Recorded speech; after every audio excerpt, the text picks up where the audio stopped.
I'm very excited to dive in, and today I'm joined by Kelly DeGraff. She is Deputy Associate Director of the Federal Executive Boards at the Office of Personnel Management. Kelly, it's so nice to have you.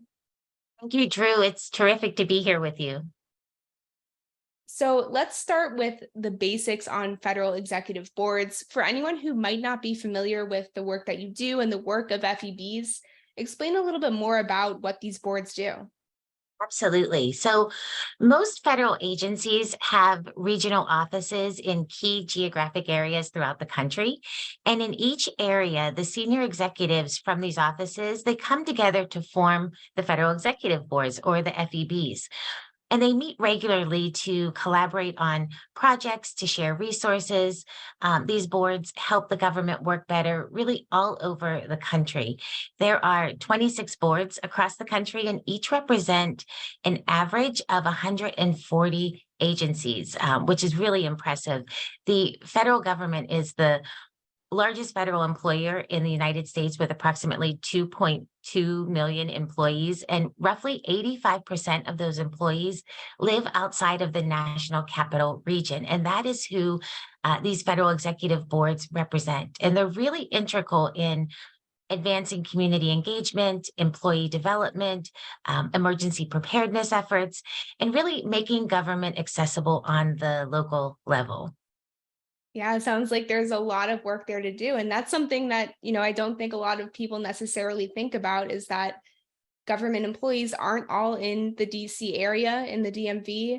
They're all over the country. 85%, as you said, are outside that area, which is, it's crazy to think about, but it definitely makes the work of FEBs very important there. So maybe you can share a little bit more about maybe some specific examples of how FEBs work. You mentioned you have community engagement efforts, you help with emergency preparedness. So what does that look like, or what are some of the things that you work on there?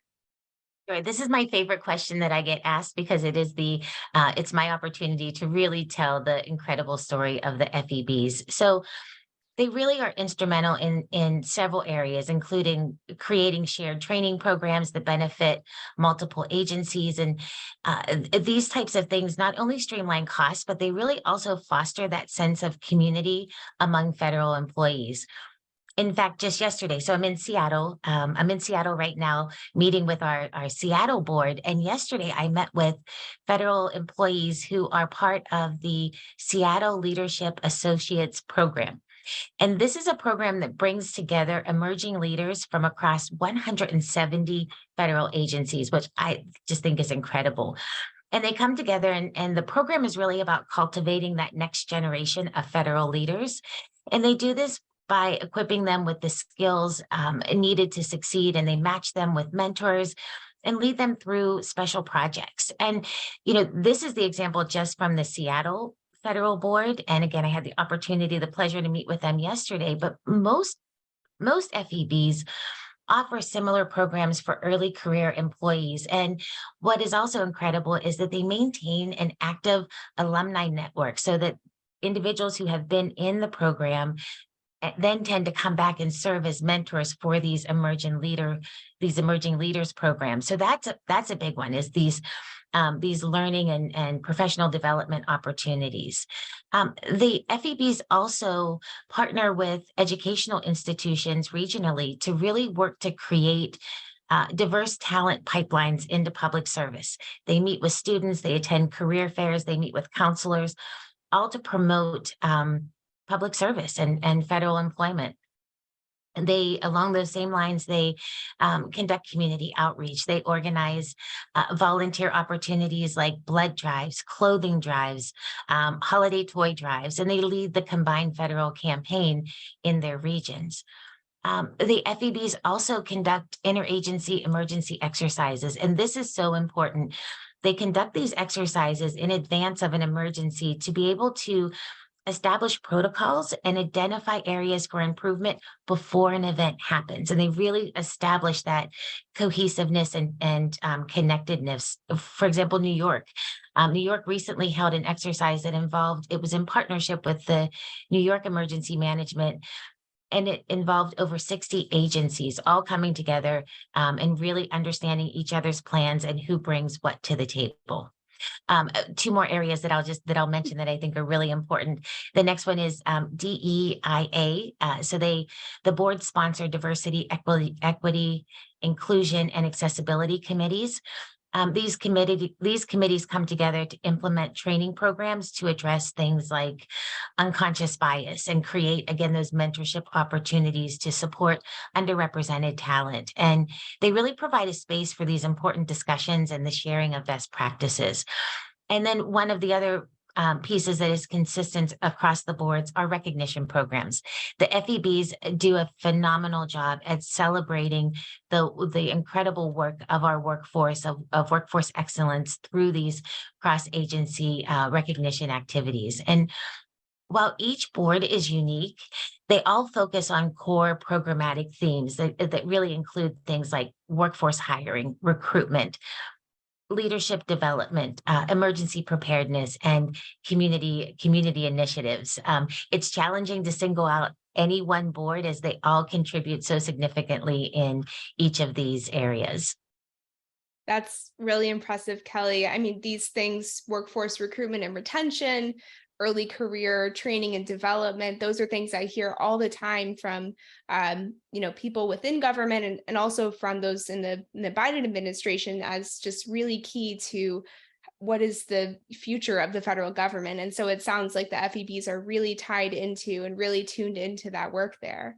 But I did want to, ask about you personally. I know that you just started your role very recently. So are there things, in the first few months that you've been in this position that you've been focusing on, or what are some of your, I guess, short-term goals for the FEBs?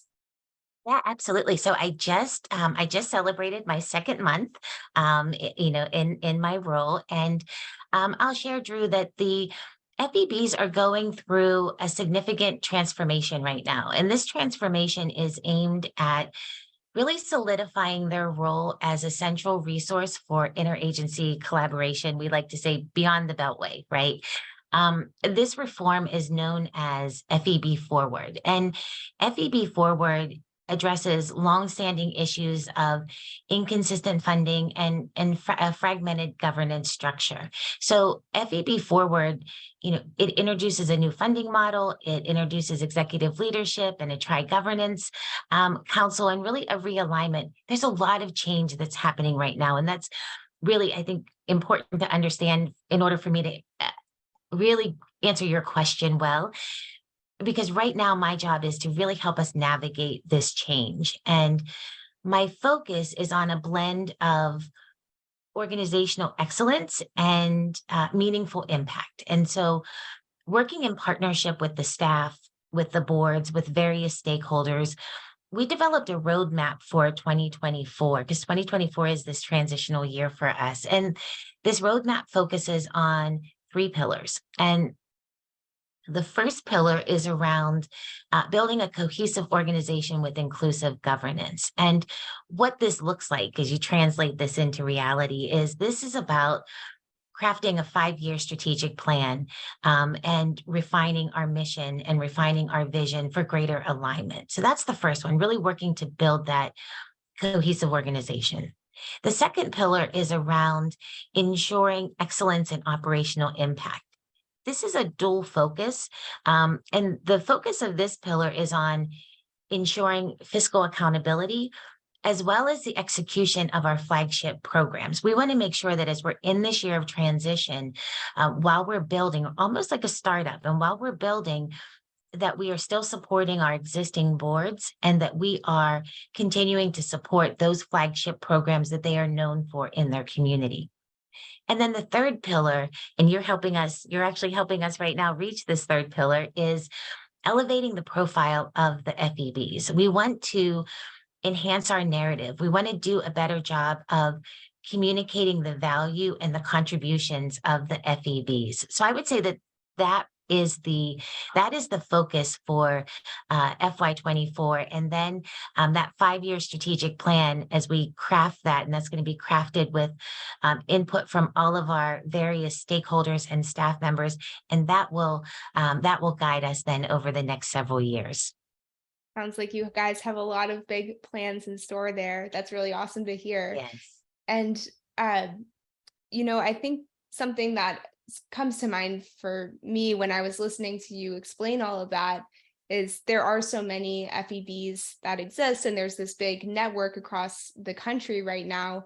So, do you ever see any challenges in trying to communicate or collaborate across all of these different areas, or how often are you in touch with each of the individual boards? I mean, you mentioned that you're in Seattle right now, but how often are you going out in the field like that and communicating with FEB leaders?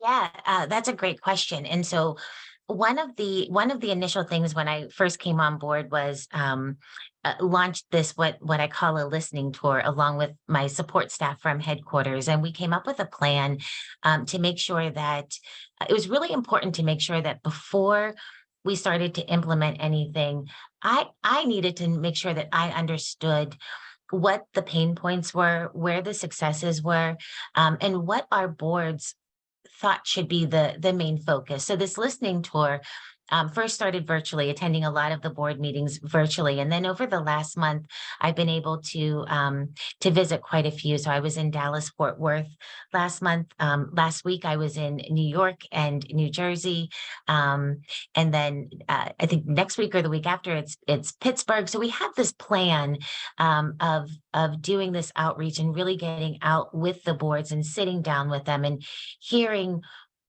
what they think FEB forward should be and how we should move forward. Kelly, talking about going out and reaching out to all of these different FEBs and meeting with them in person, you mentioned that you hear from both their successes and their pain points. So maybe can you give an example or two of what are some of the things that FEBs are saying, hey, this could be improved, or hey, this is working really well?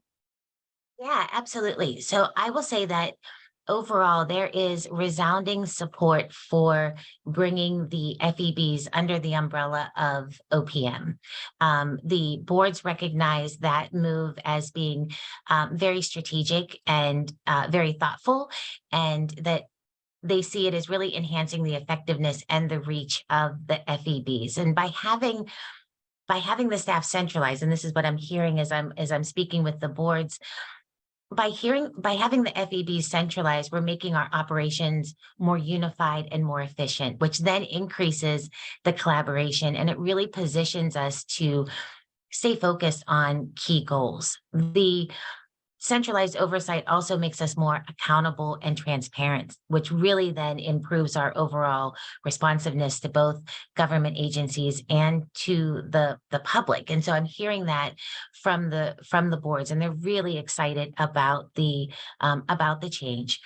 I think that some of the consistent pain points that I hear across the board of the boards is very similar to what I hear in also the private sector. There is a great concern about the workforce overall and being able to recruit diverse talent into public service. And how do we as public servants compete with the private sector? And so that is a concern across all of the boards. And so we are starting to work on strategies of what this looks like. What could an FEB strategic initiative look like to really do targeted recruitment and increasing our earlier I talked about the partnerships that we have with different academic institutions, community colleges, universities, trade schools, et cetera. And so we're looking at how do we formalize some of these partnerships and really create that pipeline to help reduce some of that uncertainty in what the next legacy of the public service workforce looks like. No, I think that absolutely makes sense. And that's, as I said, that's something that I hear a lot in my own work and my own conversations that I have with those working in government. So that absolutely makes sense. And you know, I guess one thing I did wanted to bring up as well, you mentioned at the top there are a number of FEBs that already exist. Are there ways that you are looking to expand the program in the future or expand the reach of FEBs beyond what they can reach now? Absolutely. So, while the FEBs have grown modestly since their inception. There really are, which was in, I think, 1961. There are still areas across the nation with significant federal activity, but no FEB presence. And so under the FEB Forward initiative, we're looking at ways to fill these gaps, or this white space, as we call it. And this could manifest in a number of different ways. And some of these include the possible addition of new boards, expanding the reach of the existing boards by, you know, by advertising their leadership training, their disaster efforts, their disaster preparedness efforts, by incorporating other communities into those efforts.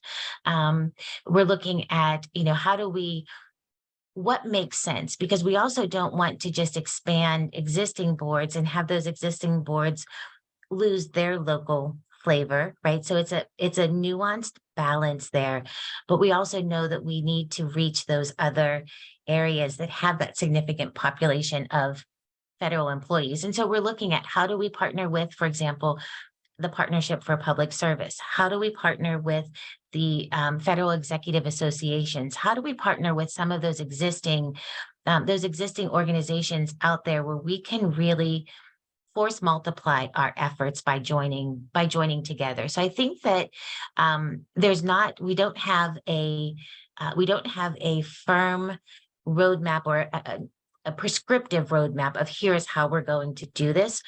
I think that in 24 and in 25, we're going to pilot various ways of what this can look like. And the one thing that I've talked with staff about is, when we pilot, we also have to be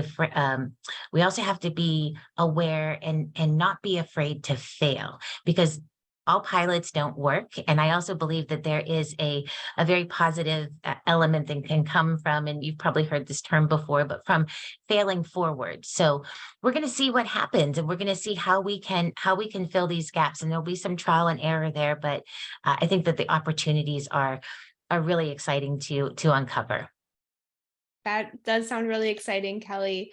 And, that is really interesting too, because, you mentioned that with the FEBs that already exist, there are so many different agencies involved. Sometimes you said 100 or 150 that can be represented just by one board. So that's a very rich and very significant different, areas of the country that are thinking about this. So yeah, no, Absolutely. that's really great. And something else that I did want to bring up, and you mentioned this earlier, and it might tie into this as well, as you're looking to pilot or try things out. The funding model for FEBs is, I believe, changing or in the process of change. So can you explain a little bit more about how FEBs work is funded, and is that something the Biden administration is trying to redirect, I suppose?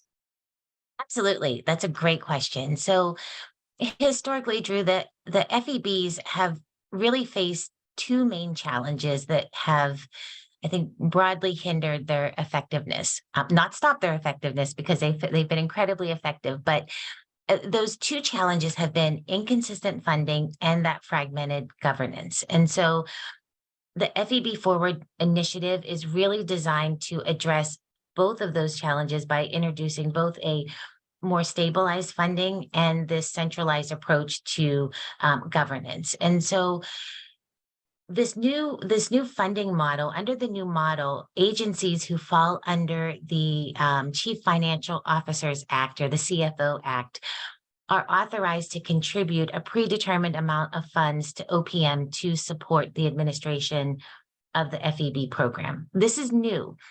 Before this change, before this authorization, the FEBs functioned on an ad hoc basis, where they relied on voluntary resources from agencies in the specific regions. And the support was inconsistent throughout the nation. And so this new funding model really is a game changer. It allows us to have this predictable funding, allows us to better, plan for allocation of resources, including human capital, operational expenses, all leading to really more effective program delivery. So we're really excited about the new funding model. No, that sounds great, and it seems like it's kind of all coming together really well, where you're changing the organizational structure, you're changing the funding as you're looking to also expand the reach of FEBs as well. So it seems like it's all, coming together, and I guess the opposite of a perfect storm, you have this perfect cohesion of all these different things going on. So Right, right. yeah. And Kelly, just wrapping up here, I know we've covered a lot of ground about what FEBs do, and their importance, and how far they reach across the nation for the federal workforce. Anything else you can offer in terms of what's the future hold for FEBs or the federal workforce overall?